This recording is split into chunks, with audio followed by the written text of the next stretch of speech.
What's up,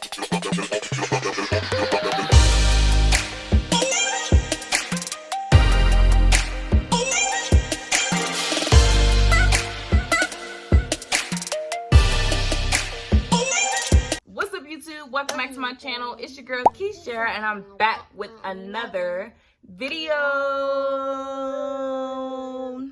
And in today's video, guys, as you read by the title down below, you already know what's in store for this video. Make sure you go check out the Q&A video that I did before this one. Like I stated in that video, I'm about to do a series of videos because I got some time off from work today and I really need to get my content up for you guys. I'm gonna try to be more consistent. And there was about 4 videos that I wanted to do today, including that Q&A one. If you just watched that, if you didn't, go ahead and go watch it. It's going to be about things I wish I knew before becoming a military spouse. So this is for all these military girlfriend, boyfriends out there. You know, this is what I wish I knew before I just jumped right in it. And before I got all disappointed because I had a whole bunch of different scenarios in my head on how this is going to go, and it does not go that way. This is just my experience on it, and we can go ahead and get right into the video. Anyway, so if you guys don't know, my military spouse's name is Deontay. We've been together since we were like 11, but I mean, we was on and off. But you know, we was teenagers. We have 2 kids together, Kaylani and Serenity. And if you guys look at my channel, then you most definitely know who they are. And if you're new here, thanks for watching. And don't forget to subscribe. And this is Kaylani, if you're new, who was just licking crayons and she's about to get in trouble for doing that. And over here playing in the little toy is Serenity. She's 5 months old. Deontay's in the Army. So he's a soldier and he's been in for a few years now. And we're currently at not his first duty station, but our first duty station together. And that is Fort Carson, and that is located in Colorado. So this is our first duty station together. 3 years here at Fort Carson, with 1 year being completed. So we're in the 2nd year, have 1 more year left. But the first thing I wish that I knew was it's gonna be super, super, super lonely.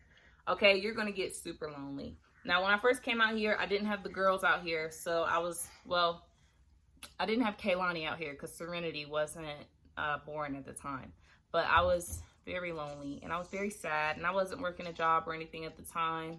And it was like the only thing that I had out here going for me was him. So like when he would get home, I just wanted to talk to him, be with him, spend time with him, you know, and it just wasn't working out like that.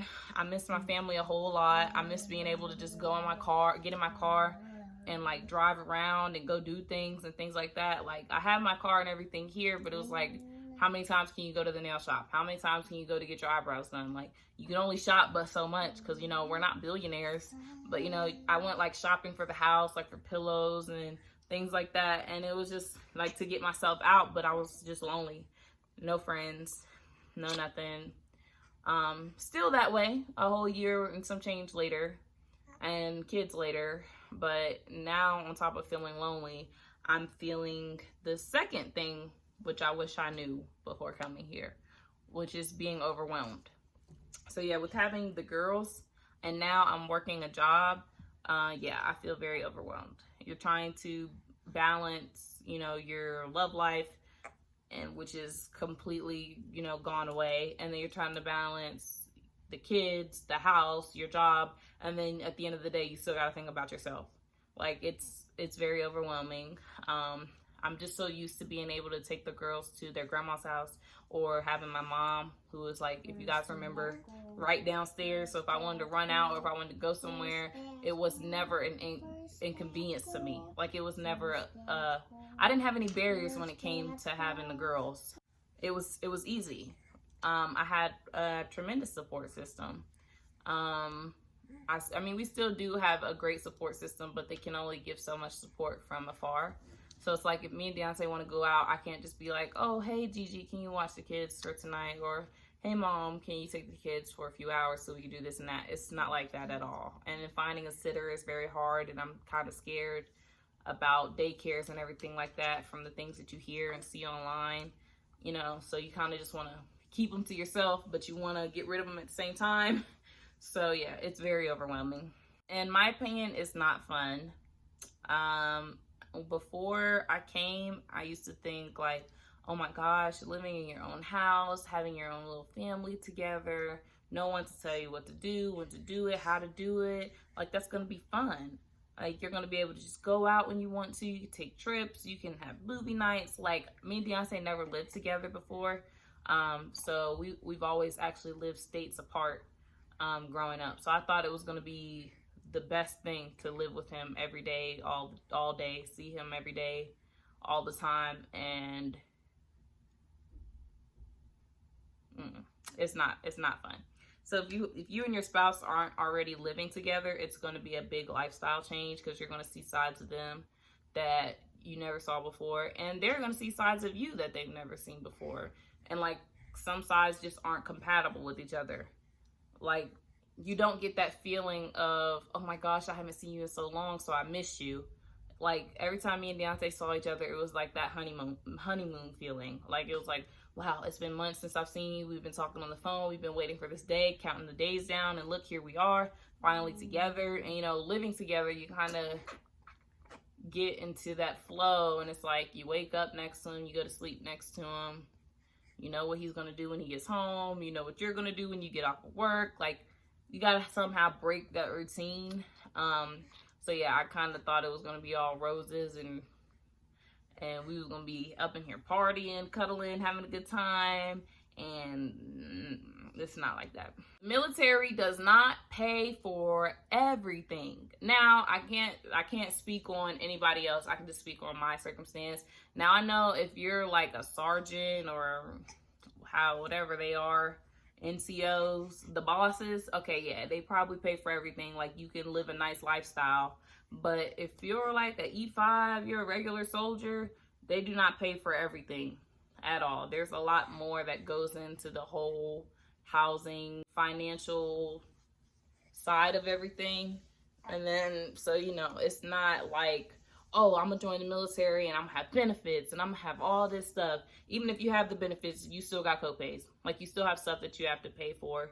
So it's not all like they're gonna take care of me. I'm gonna be a stay-at-home mom or dad or boyfriend or girlfriend. Like it's not like that, and a lot of people think that it's that way, and it's not. It's like that for the people whose spouses have been in the military for 20 plus years. So if you're just now starting out, then no, it's not gonna be that way. You're gonna have to get you a job, sis. He or she is always gonna be tired. They're always gonna be tired, no matter what, no matter how many days they had off. They're always gonna want time for themselves, and they're always gonna be tired. Like I was saying before. By the time he gets off work, he comes in, he wants to play his game, he wants to relax, things like that. But before, when I was sitting in the house all day long, by the time he got off, I was like, okay, let's go to Walmart. Hey, let's do this, let's do that, let's get the day started. And he's like ready to finish the day. So yeah, if you aren't working and if you aren't spending your time doing something else, hobby, kids, anything like that, yeah, it gets very lonely because they're always tired. So before, yeah, that's how I felt. Now that I have the girls here and I'm working a job, it's kind of hard for us to spend that time with each other because by the time I'm off work, I'm starting dinner. I'm about to clean something. I'm handling a kid who, it looks like Serenity's hungry. Are you hungry? Are you hungry? Yeah. By the time he's off and all that, and I'm off, it's just like we're too tired to even deal with each other. The kids, like I just said, if you have kids and you're planning on doing this and you're moving like far away, yeah, it makes it a lot harder. Like I said, it's hard for the love, like your love life, the love portion of your relationship, your intimacy, spending time together, all that, because you got to think about one needs to eat, one needs to go down for a nap, one needs to do this, one needs to do that. And then Kaylani's been acting out lately, so you know, it just makes it a lot harder. The thing that I wish I knew was that no matter how hard you studied on it or no matter what you thought you knew, you'll never fully understand what it is that they go through. Like you'll never fully understand their life or why they're so tired or why they need a break or why they're angry or why they're irritated or why they're feeling what they're feeling, because you don't go through the things that they go through. And you know, they will never understand what you go through. They don't have to sit and take care of the kids all day and do what you do. So, you know, it's a lot of compromise and communication that goes into this lifestyle. And I kind of think that, you know, that it's like that with any lifestyle, even if you're not in the military, but it makes it harder for military families because there's things that can happen that are beyond your control, like them being deployed, or like Deontay on Thanksgiving Eve, he's going to have to do a 24-hour duty. So he's not going to be coming back until Thanksgiving morning. So like things like that, you know, they can knock on the door and say, hey, I want you to go get a haircut. And even if you had the whole day planned for yourself or the whole day planned for you two, what they do and say comes first. So you're always going to come second to his job. Always. His or her job. Sorry about that. You're always going to come second to his or her job all the time. As soon as they text, as soon as they call, it has to be answered. It has to be done right when they say it has to be done. It's hard to make friends, especially if you're not married. Yeah, if you're not married and you can't like get on base and things like that, you don't have the same access to all the things that the wives have access to. And me being a girlfriend, it's not really fun. I've tried to make friends. I've met up with a few girls out here, and it seems like we click and we connect, and then we're like texting for a few days, and then after that we fall off.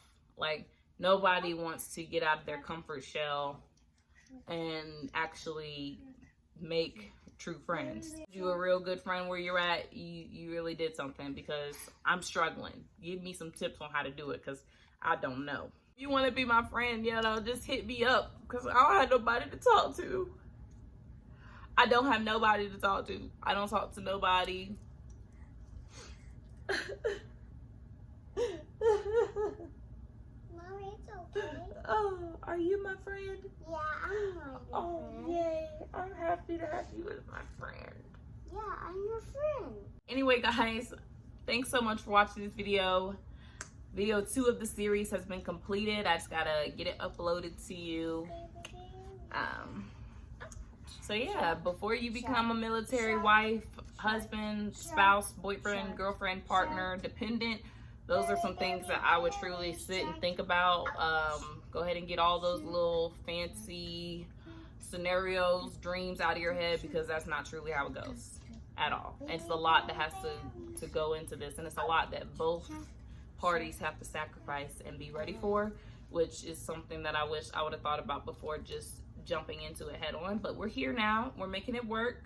And you know, if you're there and you're making it work and you need somebody to talk to about it, my DMs are open. The comment section is open. No judgment here, because I honestly understand what you're going through. And if you have any tips on how to make this better, or you know, on what to do, you can comment those down below. I've already joined the little wives groups to meet up with them, and I'm on the little support group pages like everybody be recommending, but girl, they can't even tell you where to go get your hair done at out here. So those haven't been helping me. So if you have any tips, go ahead and comment them down below or DM me on my Instagram. Thank you so much for watching this video. Hope you enjoyed it. Please don't forget to like, comment, and subscribe to your girl's channel for more videos of me, your girl Key. Don't forget to follow me. My social media will be at the end of the video and in the description, guys, down below. You already know. On to the next video. On to the next video. Bye.